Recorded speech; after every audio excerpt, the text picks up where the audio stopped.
Pemirsa, dalam segmen uji visual, langsung saja kita saksikan tayangan berikut.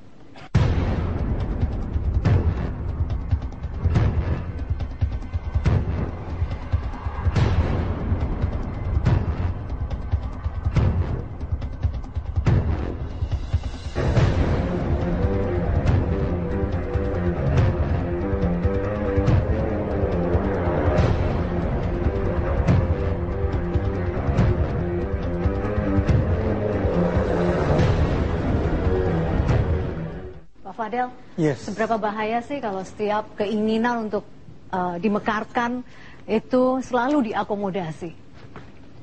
Iya, pemekaran wilayah ini ada untung, ada ruginya. Apa ruginya? Dan ruginya kalau dia tidak punya kemampuan untuk menggerakkan ekonomi sendiri, mengakibatkan nanti rakyat sengsara kemudian hari. Untuk itu, tidak boleh semua rakyat punya keinginan kita akomodir. Kita mesti pilih. Kita bikin sistemnya. Sementara ini sistemnya belum terlalu bagus saya melihatnya. Saya sudah menyampaikan pikiran-pikiran dari pengalaman saya. Misalnya, kita mesti jaga pertumbuhan ekonomi tidak boleh di bawah 6%. Kemudian dia punya Human Development Index, kalau bisa mencapai 70. Dengan demikian, maka tidak mudah bagi mereka untuk mengajukan pemekaran wilayah.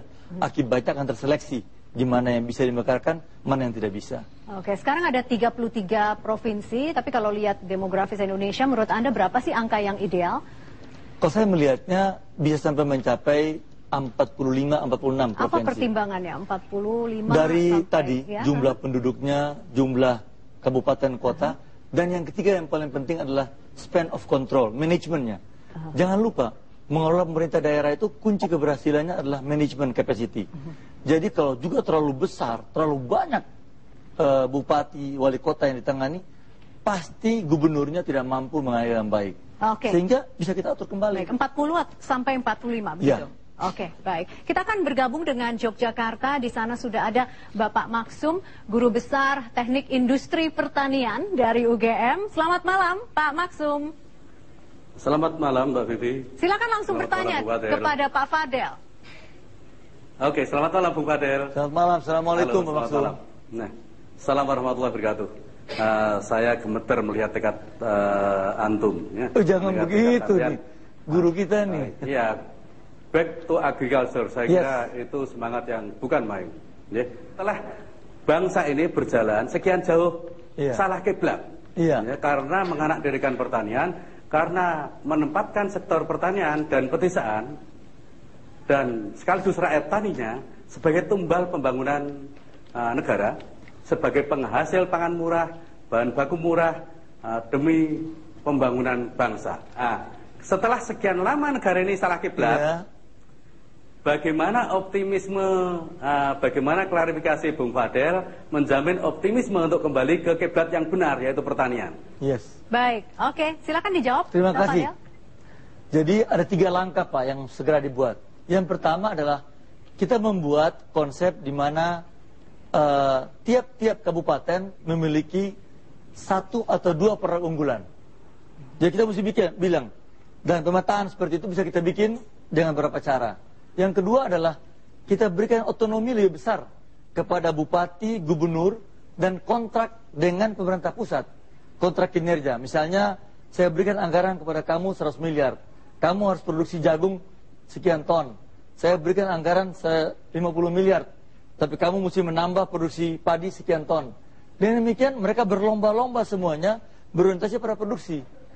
Yang ketiga adalah kita harus membuat lumbung-lumbung, memberikan perhatian-perhatian yang khusus pasca panen, lumbung untuk penampungan padi, jagung, dan lain-lain.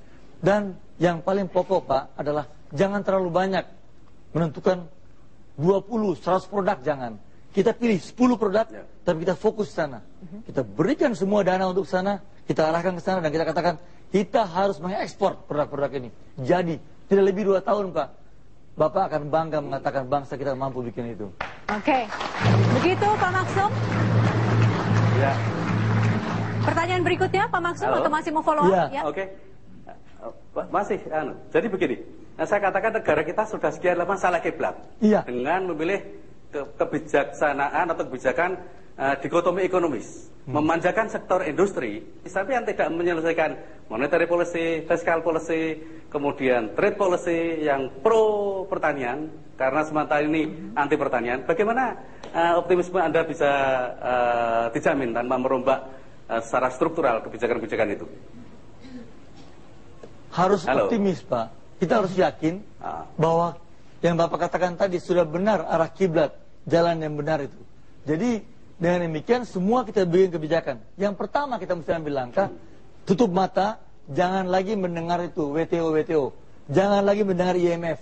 Kita anggap mereka-mereka itu adalah teman kita, tapi sementara minta maaf. Jangan lagi itu menjadi kiblat kita. Untuk itu pasti kita dikatakan bahwa, wah, kita ini bukan pasar bebas. Pasar bebas tinggalkan dulu. Kita mau supaya ke sini. Pasar bebas zaman dulu. Pasar bebas ke depan lah. Pasar bebas yang sosialis. Pasar bebas yang terkendali. Dan saya mengatakan itu cara yang terbaik bangun bangsa ini. Oke, baik. Pak Maksum dari Universitas Gadjah Mada, terima kasih telah bergabung bersama kami dari Yogyakarta. Selamat malam, Pak. Mbak Evi, selamat malam. Dan sekarang kita akan juga melihat pertanyaan melalui Yahoo Messenger. Kita lihat sama-sama. Dana Vega dari Bekasi, apa yang akan Anda lakukan untuk meredam gejolak politik di Indonesia Timur? Bagaimana, Pak Fadel? Ya, kalau kita lihat bahwa gejala politik tidak saja di Indonesia Timur, di mana-mana juga ada. Dan kita harus menanganinya per daerah, per regional. Jangan masalah kecil politik diangkat ke tingkat nasional. Untuk itu, empowering kepada pemerintah daerah diberikan lebih besar. Oke, baik kalau begitu. Ya, pemirsa tetaplah bersama kami, The Candidate, segera kembali.